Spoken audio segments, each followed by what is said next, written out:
podcasts you love. From people you trust. This is Twit.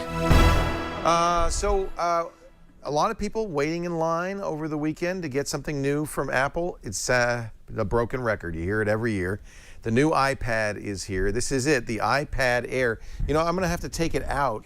How locked in is it? Turn it? Turn it to unlock it? Like that? Well, whichever way goes loose. Whichever way goes loose. Any which way but loose. It's been locked in by Jammer B. Oh, you mean I have to unscrew it? Now it's, oh, I see. It's not. Okay, well, it's a really, here it is. It's a really lightweight iPad. For the first time, it's about a pound. That's almost, it's 0.4 pounds less Almost nothing. than the iPad 4. It's also narrower, and for the first time, I've been able to use the iPad in portrait mode and type with my thumbs, which is it came to me very naturally and intuitively. I found myself in the first few minutes of using this starting to type with my thumbs like this, which is pretty amazing. It is noticeably lighter, although still at a pound. It's in there with the Kindle Fire HDX and other tablets of its ilk. Screen, of course, as with all iPads, very good. And you will notice one of the things that Apple has been touting, this A7 chip.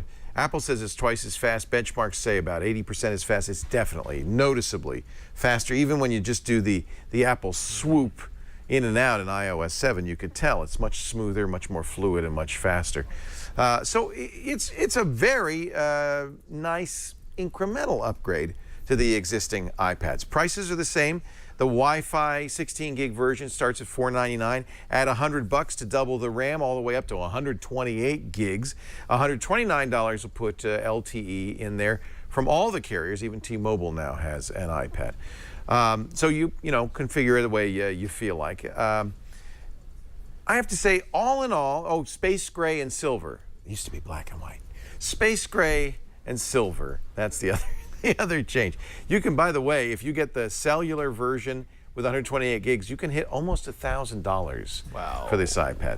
The question, though, for a lot of people is, who should upgrade to the newest iPad? Certainly, if you don't have an iPad at all, this is the one that you probably want. The only other choice isn't out yet, and that'll be out later this month, probably November 29th, Black Friday. That's the iPad Mini with Retina. Exactly the same spec-wise, just in a 7.9-inch screen. That's really the choice if you're new to iPad. Get the new ones, you know?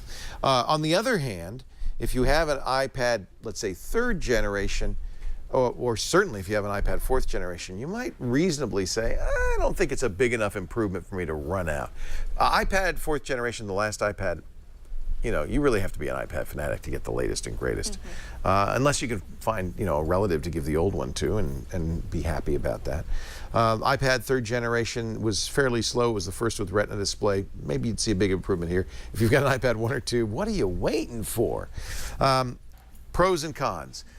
Definitely thinner, shallower, although they did a lot just to shrink 1.5 millimeters off the width. I don't notice that too much. I really do notice it's narrower and it is definitely lighter. You'll notice that. Also, stereo speakers on the bottom. It's Lightning, of course, as all the new iPads will be from here on out, until Apple invents another proprietary technology. So the pros: a good screen, good weight, good feel. It's light. You can finally type with 2 hands. Some people, not me, but some people with really big hands can hold this in one hand. Try that, Robert. Just see. Because I guess I have very small hands. I don't seem to be able to hold it. Look at that. Easy for you. I could probably put it in my pocket. Shannon, let's see if you can hold it in one hand. Let's see. Not so much with this. No. No. See, No. Oh, I think close. I'm not even close. Do I have small hands? I must have small hands. I think, yeah. So you have. I can type with my thumbs, though. Yeah, and to me, that's more important than whether you can That's hold it very with one hand. important. If you want a one-handed iPad, you should get the Mini. Cons, it's just, an incremental improvement. It's evolutionary, not revolutionary. I think the iPad is a significant product. Obviously, it's a significant product. I do a show called iPad Today. I love the iPad. But I'm not sure you should run right out. I can't give it a buy. If you have a very old iPad or no iPad at all and you want to get into the Apple ecosystem, well, then it's a buy. But for the rest of you, you should probably try it and see if it makes enough of a difference compared to your existing iPad to fork out $499. How's the camera? The camera's a slight improvement.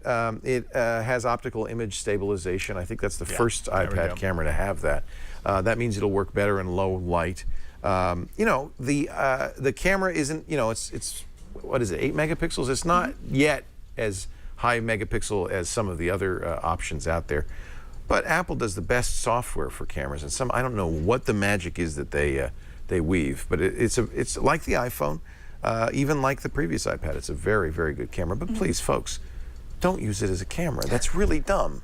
Okay. That's why I don't really want to recommend it as a camera. I'm curious because I use FaceTime with my iPad. Oh, that's different now. You're going to be using the front-facing camera. Yeah. And I think there's a minor improvement in the front-facing camera as well. Not a huge improvement. Yeah, if you use it for this is a perfect FaceTime implementation. Sure. I was in the Louvre not too long ago, and I saw a tour group with 20 people holding up iPads to take pictures. Well, and It's that's not a what good I'm scene. saying. I It's don't not want a to good see scene. that. I understand, especially if you're doing movies. The i7, the new iOS 7 has some really nice camera features. And I think if you're doing movies, the idea that you have a giant viewfinder like this really has some value to it.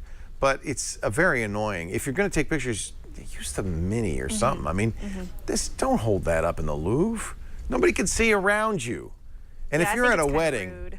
or a concert, don't. Oh, So when you ask me, yes, it's a great camera. It's a very good camera, but I hate to recommend using this for the camera.